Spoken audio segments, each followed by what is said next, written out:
Last week's surprise announcement, and it was a surprise to most all the world, a peace deal between Israel and the United Arab Emirates was announced, and it caught just about everyone by surprise. Most people weren't hearing anything about a potential deal, and they thought that the whole peace thing had just slid off the table. And it appears that the mainstream media in the Western world was completely blindsided by the deal. But this strategy has seemed, as I've observed it, to reflect Israel's pattern in recent decades. As things kind of go along, and then all of a sudden something big happens. The Oslo Accords, as an example, of years ago, Israel's peace deal with Jordan and other agreements were of a like kind negotiated under a cloak of total secrecy because officials didn't want to incur public sentiment and opposition that could scurry the potential before it was actually done. That's the surprise announcement fits that scenario, I think, significantly. Well, all of this adds to the intrigue of what's happening in the Middle East because both geopolitically and prophetically, for those who are in tune with what's happening there, these kinds of things just increasingly focus world attention on this tiny little Israel that, as we've said before, just seems to somehow becomes this little tail that wags the world. And with that, let me bring in right now Dr. Jimmy DeYoung. Thanks for being with us again. My joy, Sam. Always great to be able to discuss Israel and the Middle East, activities happening there, which seemingly are setting the stage for Bible prophecy to be fulfilled. I think so. And actually, I think we've talked about it not just to be fulfilled, but I think we're in the middle of it, seeing a lot of it fulfilled. But last week, Jimmy, Benjamin Netanyahu, standing alongside a prince from the United Arab Emirates, announced a surprise peace agreement that I just mentioned. Share, if you could, the key points of this deal and whether or not you feel, as I do, that these kinds of behind-the-scenes secret deals continue to amaze the world and advance the Israeli intrigue. Is that how you view these things to be? Yes, absolutely. I would agree 100%. But not only are these secret deals continuing to amaze the world, boy, they are amazing world leaders as well. They're standing by. They're watching all this unfold. They don't know exactly how this got by them. But as you think about this deal that has been made, setting up the possibility in September of a peace agreement being signed by all three parties, which would include the United States, Israel, and the UAE. President Trump was in the United States, and they had the three of these personal leaders of these different countries on the screen at one time. President was in the United States, Prime Minister Netanyahu in Israel, and the Crown Prince of Abu Dhabi, who is Mohammed bin Zayed, the president of the UAE. Now, let me remind everybody, the UAE, United Arab Emirates, there are 7 kingdoms out there located on the Persian Gulf geographically and also bordering Saudi Arabia. And the Crown Prince of Abu Dhabi is the one who is the president of these 7 kingdoms, and they form one unit.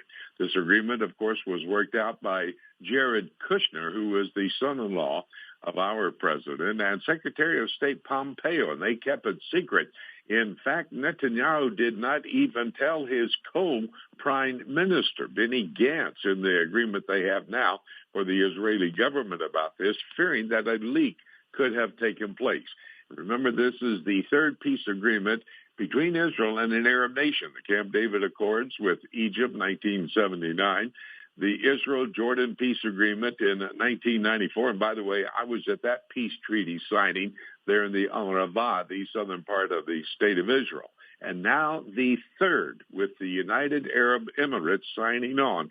This is amazing as to what's happened. This one, by the way, has taken 26 years to come into place, but that is a great statement to the efforts by those who put this all together.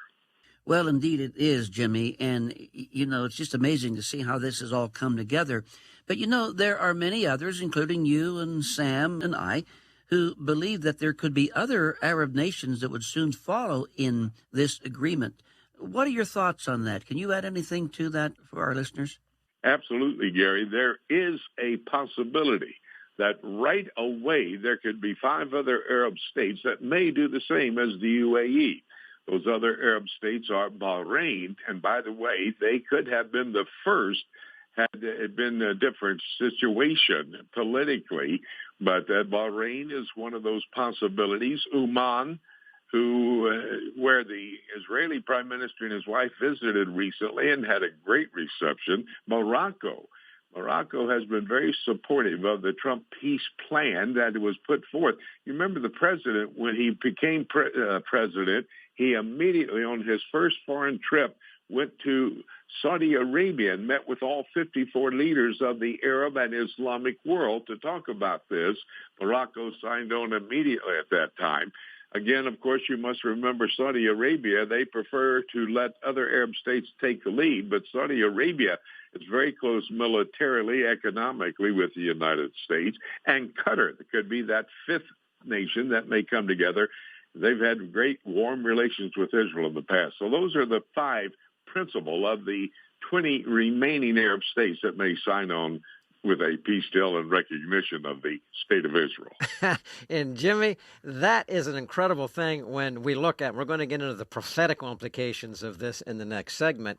But while we look at that and say, wow, amazing. Isn't that something, what is happening? There are all the other nations of the world looking at it too, but not all of them are, as we're saying, amazingly and therefore possibly good. Others are staying neutral. Some leaders are staying neutral, not saying anything. Not very many that I have heard who have stood up, who have really said, hey, fantastic, attaboy, but they're more marveling at it. But there are some who have spoken up in very strong opposition. Would you kind of line up how the nations are lining up in regard to this? Sam, the Palestinians were the first one to come out immediately in opposition to the Israeli-UAE peace accord.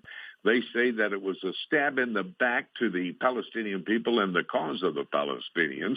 In fact, the Palestinian media is trying to incite the assassination today of Crown Prince Mohammed bin Zayed, who was the leader of the UAE.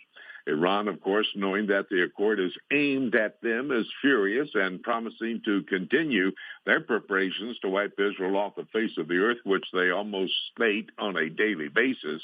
And Turkey's Tayyip Erdogan, who is their president, is calling on the Crown Prince to step aside because he's a traitor. And in fact, Erdogan said he should be killed. Hezbollah, of course, who is there in southern Lebanon, and they are proxy for Iran itself. They are in opposition to it, along with Hamas. They're in the area of the Gaza Strip. You know, the main losers in this are Iran, Turkey, and the Palestinians. But God does have a plan, and it looks like he's using human government to set that plan in place. I think so, Jimmy, and I just got to bring this up. I just had a listener sent this along to me. I hadn't seen this, but the Jerusalem Post today just put out here that a statement from the Saudi officials who said they will not go along with a peace deal with Israel until there is an agreement regarding a Palestinian state. So, what do you think about that? Well, that's a very interesting statement by the Saudis, but you know, the prime minister really has been working to bring that peace agreement, that coexistence with the Palestinians into place. He's been doing that for decades. Nobody, no president, no prime minister of Israel has been able to make that happen. And so the prime minister of Israel decided, hey, I'll go to these Arab nations. If Saudi Arabia doesn't get on the bandwagon, if they don't get their line in order with putting this all together, they'll have to pay the consequences for that later. But they're the biggest threat. Under their regime, the biggest threat to them is Iran. So I would think that just may be for public consumption, and they are going to get together. Again, I said they're letting these other Arab nations lead the way. And I think, Jimmy, that's probably a great way to look at it, because just like we have in our press here, all around the world, statements are made, and then all of a sudden, a couple weeks later, you find what happened to that statement. They're completely reversed, because it's done, as you're saying, for negotiation purposes, for even in Israel, keeping this kind of thing secret. They're trying to prevent opposition along the way until it's basically a done deal, and then you just drop it, and lo and behold, what can people do? And that could be what the Saudis are doing in that commentary. But in any regard, ladies and gentlemen, it is incredible